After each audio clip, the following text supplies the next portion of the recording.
विद्यार्थियों, ऑनलाइन हिंदी शिक्षण व्यवस्था में पुनः एक बार आपका स्वागत है। कक्षा 10 के विद्यार्थियों के लिए आज का जो वीडियो है, इस वीडियो में हम प्रथम पाठ में सूरदास जी के जो पद हैं, संकलित हैं, उनकी व्याख्या को पूर्ण रूप से आज पढ़ेंगे। कल के वीडियो में सूरदास जी के जीवन चरित्र को पढ़ा, उनकी महानता को, उनकी भक्ति को आत्मसात किया। कल तक हम लोग पाठ्य पुस्तक के 5 पदों की व्याख्या का अध्ययन किए थे। आज हम शेष बचे हुए 6 से लेकर के 11 पदों की व्याख्या करेंगे। व्याख्या करने से पहले जो निर्देश है उसको भली भांति अवश्य जान लें। निर्देश यह है कि व्याख्या को हम 5 बिंदुओं में करेंगे। जो 5 बिंदु हैं, 5 हेडिंग हैं। उसकी पहली हेडिंग संकेत होगा। संकेत में जिस पद की व्याख्या करनी है, उस पद के प्रथम 2 शब्द और अंतिम 2 शब्द, उदाहरण के लिए जैसे इस पद की व्याख्या करनी है तो प्रथम 2 शब्द और अंतिम 2 शब्द हमने लिखा। उसके बाद संदर्भ लिखेंगे। संदर्भ हमने ब्लैक बोर्ड पर लिखा है। यह संदर्भ सरल, सहज तथा रचनात्मक है, हट करके है, परंपरा रूढ़िवादिता से हट करके नए विचार, नए लेख लिखें। तो संदर्भ है उद्धृत श्रेयस प्रेयस काव्य पंक्तियां हमारी प्रकामनी पुस्तक काव्य संकलन के पद नामक शीर्षक से संग्रहित है। इसके कृतिकार सूरदास जी हैं। जो भी आप शीर्षक बदलना होगा तो शीर्षक का और पद का नाम बदल देंगे। नेक्स्ट पाठ में संदर्भ आपका वही होगा। इसके पश्चात हम तीसरी हेडिंग प्रसंग डालते हैं। प्रसंग मतलब शीर्षक की व्याख्या को संक्षिप्त रूप से टाइटल रूप में लिखना।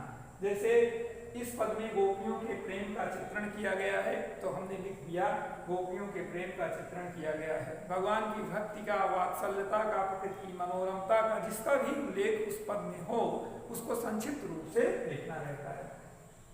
व्याख्या करेंगे। चौथी हेडिंग व्याख्या का मतलब होता है व्यापक आख्या। जैसे सूरदास जी ने अपने मनोभावों को 4 पंक्तियों में लिखा।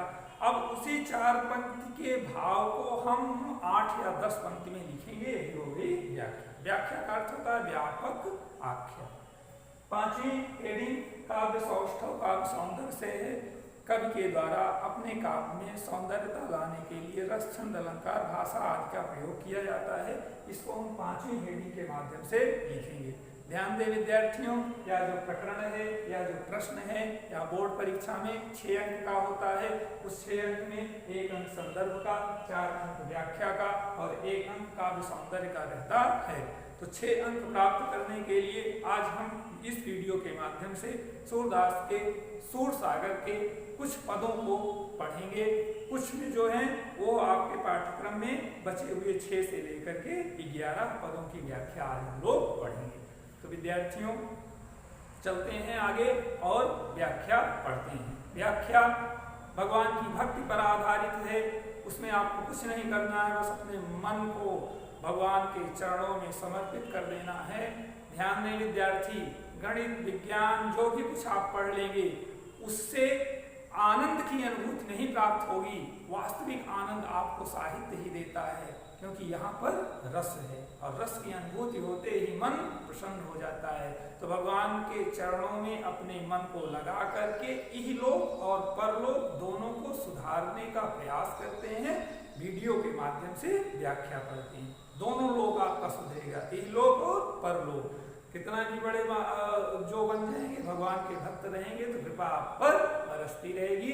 यही पहले पाठ का उद्देश्य है। ध्यान दें, जो आज का छठा और पहला पद होगा वह है सखीरी मुरली लीजे चोर।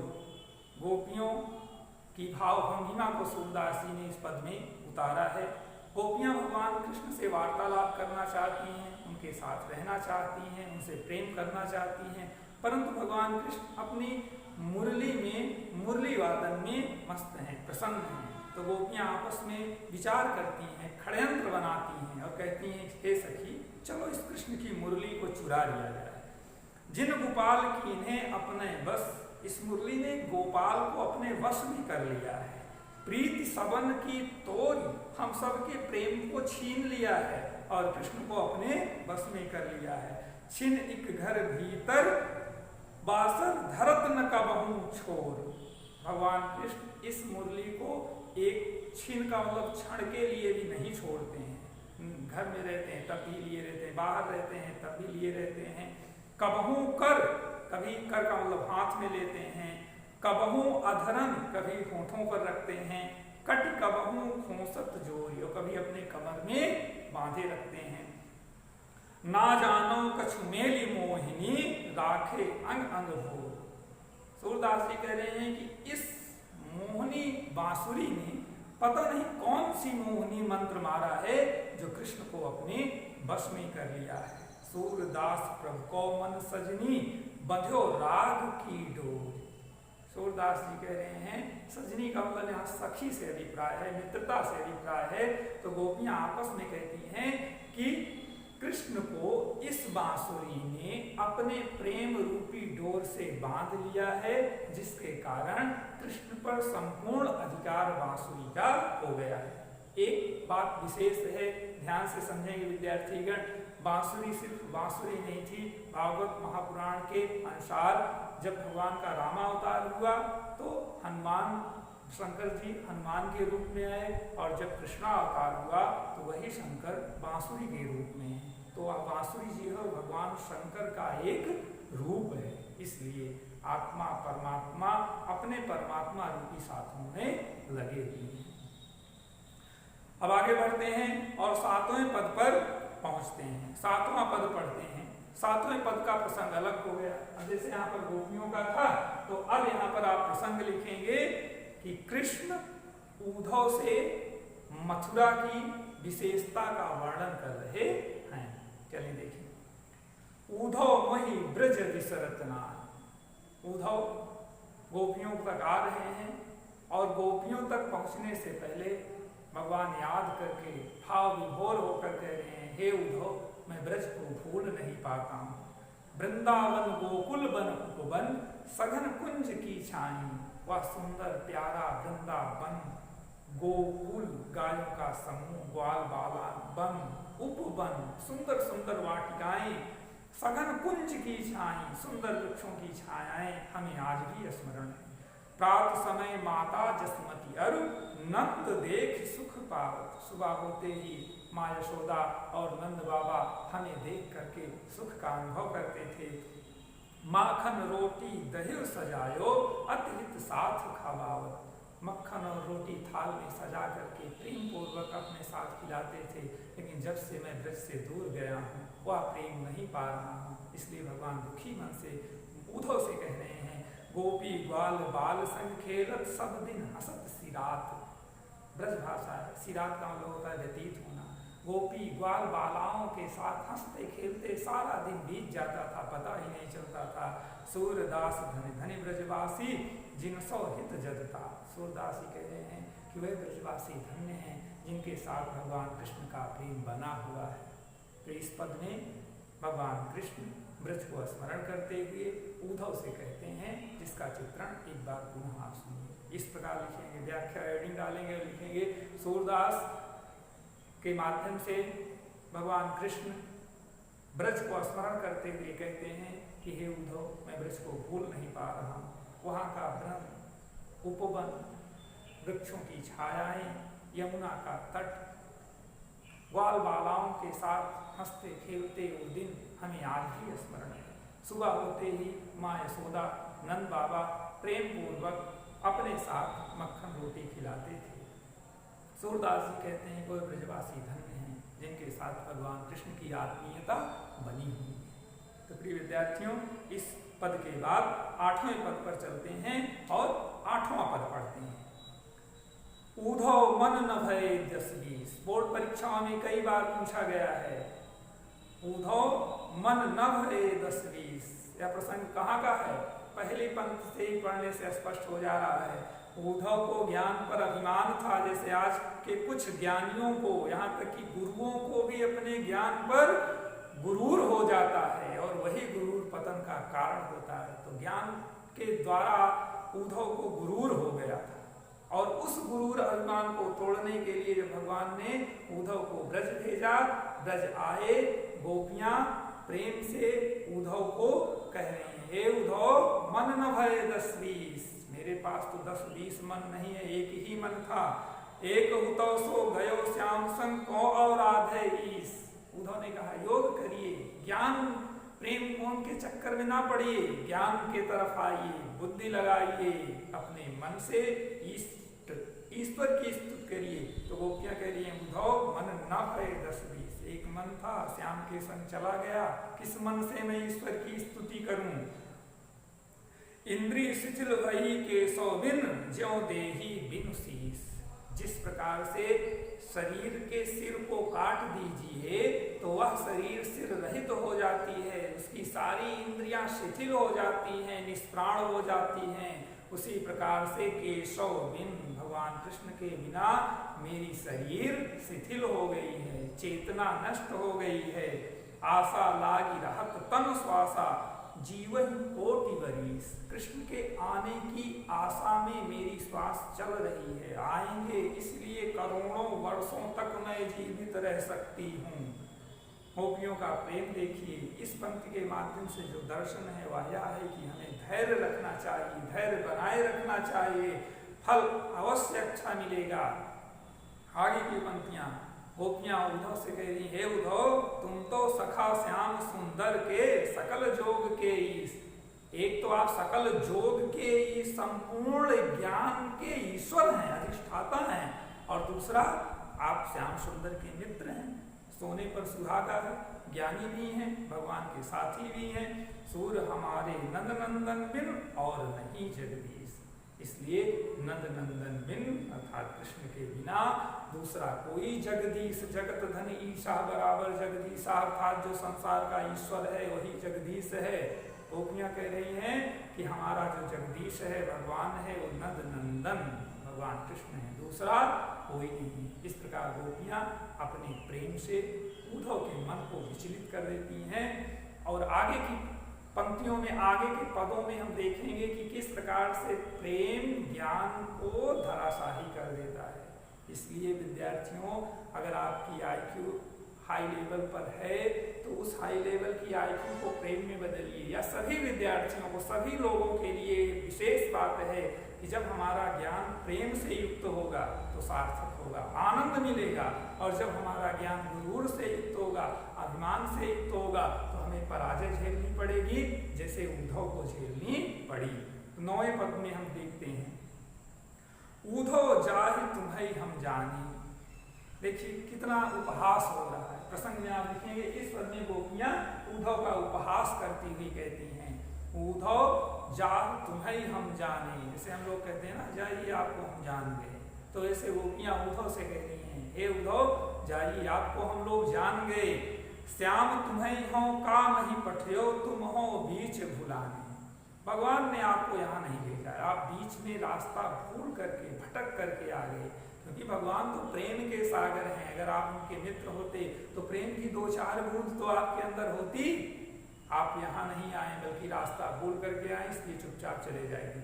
ब्रज नारी सो जोग कहत हो बात कहत न ल जाने। ज्ञान यही है, आज ज्ञानी को भी देख लीजिए उद्धव की स्थिति होती है, वो ज्ञान में चूर हैं, भूल जाते हैं किस प्रकार किससे व्यवहार किया जाए। तो उद्धव गोपियों से क्या कह रहे हैं कि योग करिए, प्राणायाम करिए, योगी बनिए। क्या स्त्रियां योगी बन सकती हैं? योगी बनना तो पुरुषों के लिए।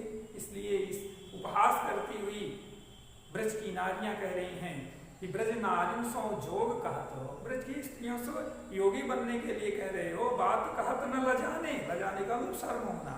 ऐसी बात कहते हुए आपको शर्म नहीं आई? कैसे ज्ञानी हो आप? बड़े लोग न विवेक तुम्हारे ऐसे भय अयाने। इतने विवेकीवान होने के बाद भी आप अज्ञानी बने हुए हो। हम सो कहीं लई हम सही के जिये गुण ले सयाने। आपने हमसे कहा, हमने सह लिया, क्योंकि हम भगवान कृष्ण के प्रेमी हैं, उनके भक्त हैं। लेकिन जिये गुण ले सयाने, सयाने का मतलब होशियार, बुद्धिमान। अगर किसी बुद्धिमान स्त्री से, नारी से या व्यक्ति से आपने कहा होता तो वह आपकी बात को स्वीकार ना करता। कहाँ अबला कहाँ दशा दिगंबर नष्ट करो पहचाने। कहाँ अबला और कहाँ दिगंबर। दिगंबर में कौन सा समास है? बहुब्रीहि, अर्थात ना दिशाएं ही जिनकी वस्त्र हों, जो एक नागा संप्रदाय होता है, उसका चित्रण करते हुए गोपियां कह रही हैं कि कहाँ अबला कहाँ दशा दिगंबर, स्त्रियां दिगंबर संप्रदाय की नहीं हो सकती हैं। मस्ट करो पहचाने, ब्रजभाषा मस्ट का मतलब होता है भूलना, आप भूल रहे हैं पहचानने में।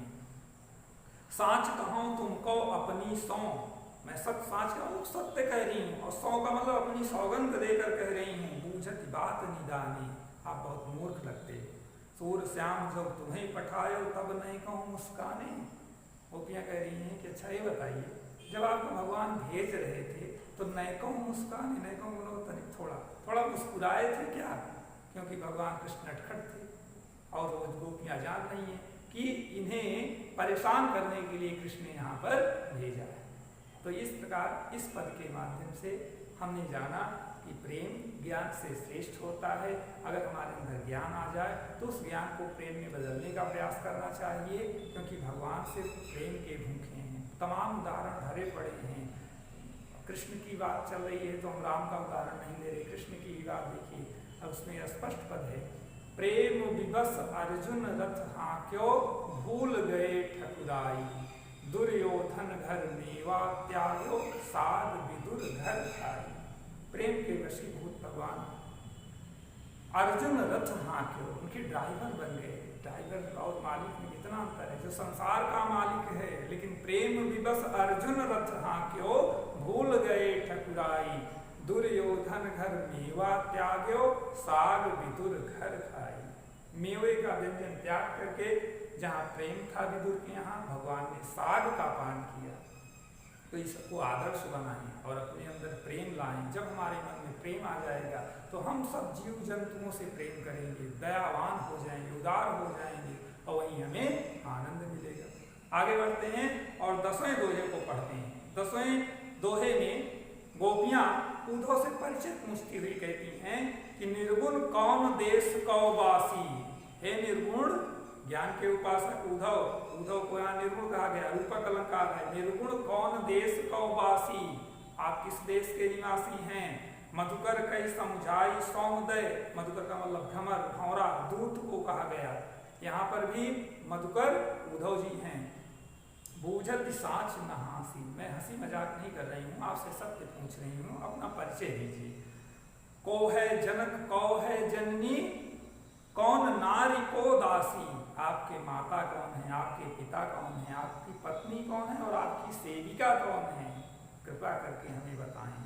कैसो वरण भेष है कैसो की रस्मै अभिलाषी, आपका वर्ण क्या है, किस जाति के हैं और किस रस की अभिलाषा रखते हैं। सबको ना, हम लोगों को विद्यार्थियों को किस रस का अभिलाषी होना चाहिए, वीर रस का अभिलाषी होना चाहिए, प्रेम रस का अभिलाषी होना चाहिए, उत्साहित रहना चाहिए। तो गोपियां उद्धव से पूछ रही हैं, हे उद्धव आप किस रस के अभिलाषी हैं, कौन सा रस आपको पसंद है। पावोगे पुण्य कियो आपने जौर करेगो गांसी, गांसी का मतलब होता है झूठ, मिथ्या। और गोपियां कह रही हैं यदि आप झूठ बोलेंगे, गलत बोलेंगे तो उस गलत बोलने का परिणाम भी आप पाएंगे, इसलिए सत्य सत्य हमसे बताइए। सुनत मौन होए रहे बावरो, देखो ज्ञानी क्या बन गया, बावरो, बावरो का मतलब मूर्ख पागल। सुनत मौन होए रहे बावरो, सुनते ही वह उद्धव मौन पूर्वक खड़े हैं। सूर सबय मति नासी, सूरदास जी कह रहे हैं सब मति, मति का मतलब बुद्धि नष्ट हो गई।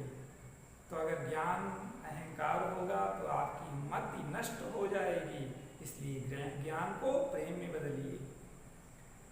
इस प्रकार अब अंतिम दोहे में सूरदास जी उद्धव के माध्यम से मां यशोदा के संदेश को कृष्ण तक पहुंचाने का प्रयास करते हैं। अभी तक गोपियों के संदेश को हम लोगों ने पढ़ा, अब मां यशोदा के प्रेम को देखें अंतिम पद में। संदेशो देवकी सो कहियो, तो दो माताएं थी भगवान की, देवकी और यशोदा, दोनों की बातों का चित्रण पद में किया गया है। संदेशो देवकी सो कहियो, हाँ तो धाय तिहारे सुत की दया करत ही रहियो। धाय का मतलब होता है सेविका, सेवा करने वाली को धाय कहा जाता है। 9th में आपने पढ़ा पन्ना धाय ना, तो धाय का सेविका। हाँ तो धाय तिहारे सुत की दया करत ही रहियो, मैं तो आपके पुत्र की सेविका हूँ। कौन कह रहा है? माँ यशोदा कह रही है। तो वास्तव में जन्म देने वाली तो माँ देवकी थी, लेकिन भगवान का पालन पोषण किया माँ यशोदा ने। तो माँ यशोदा अपने भाव को प्रकट करते हुए कह रही हैं कि मैं आपके पुत्र की दासी हूँ, इसलिए सदैव आप हम पर दया बनाए रखिएगा। जदप तेव तुम जानते उनकी तऊ मोह कहीं आवे। यद्यप आप उनकी सेवा पालन पोषण करना सब जानते हैं, फिर भी मेरा भाव है, प्रेम है, और मैं उसको रोक नहीं पा रही हूँ। मेरे भाव को आप जानिए। प्रात होत मेरे लाल लड़ाई माखन रोटी भाव। जैसे हम लोग पूछते हैं ना, आपको क्या पसंद है, क्या खाएंगे, तो माँ यशोदा कह रही हैं कि सुबह होते ही कृष्ण मक्खन रोटी खाते हैं, उन्हें पसंद है, नहीं मिलता तो लड़ाई करते हैं, इसलिए आप जानते रहिए सुबह होते कृष्ण को मक्खन रोटी जरूर देना। तेल उबटनो अगबातो जल ताहि देख भज जाते। तेल उबटन देखते ही भग जाते हैं। जोई जोई मांगत सोई सोई देती, क्रम क्रम करिके नाते। जो जो मांगते हैं, जो जो इच्छा होती है, जो जिद करते हैं, वो सब उन्हें प्रदान करती हूँ, तब जाकर किसी प्रकार से वे स्नान करते हैं। सूर पथिक सुन मोहि रैन दिन बढ़ो रहत और सोच। सूरदास जी कहते हैं पथिक के समान मेरे दिन हृदय में दिन रात सोच बनी रहती है कि मेरो अलग लड़े तो मोहन भई है करत सकोच। मेरा कृष्ण बहुत लड़ालू प्रवृत्ति का है, बहुत झगड़ालू प्रवृत्ति का है, इसलिए उस पर सदैव संकोच बनाए रखिएगा, अपनी दया दृष्टि बनाए रखिएगा।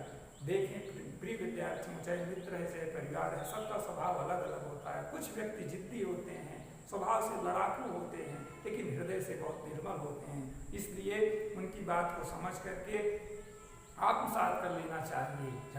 झगड़ा लड़ाई आपस में नहीं करनी चाहिए। तो यही इस पद्यांश की अंतिम पंक्ति का उद्देश्य है, जो माँ यशोदा देवकी से कह रही हैं। तो प्रिय विद्यार्थियों, आज के वीडियो में हम लोगों ने पहले पाठ जो सूरदास जी का था, उसके संपूर्ण पदों की व्याख्या को पढ़ा। आज आप गृह कार्य में जो शेष 6 से लेकर 11 पद थे, उनकी आप व्याख्या लिख लेंगे, संकेत लिख देंगे। संदर्भ लिखने की आवश्यकता नहीं है, कल आपने लिखा ही था। प्रसंग व्याख्या लिखेंगे, काव्य सौंदर्य भी लिखने की आवश्यकता नहीं है, क्योंकि काव्य सौंदर्य भी कॉमन है। इस प्रकार से क्या क्या लिखेंगे? प्रसंग, व्याख्या और संकेत डाल देंगे, या पद की संख्या डाल देंगे। इस प्रकार से बिना किसी व्यवधान के इस कार्य को करेंगे। कल के वीडियो में हम पुनः अगले पाठ के प्रकरण के साथ आपके सम्मुख उपलब्ध होंगे। तब तक घर पे रहें, प्रसन्न रहें, अध्ययन करें। धन्यवाद।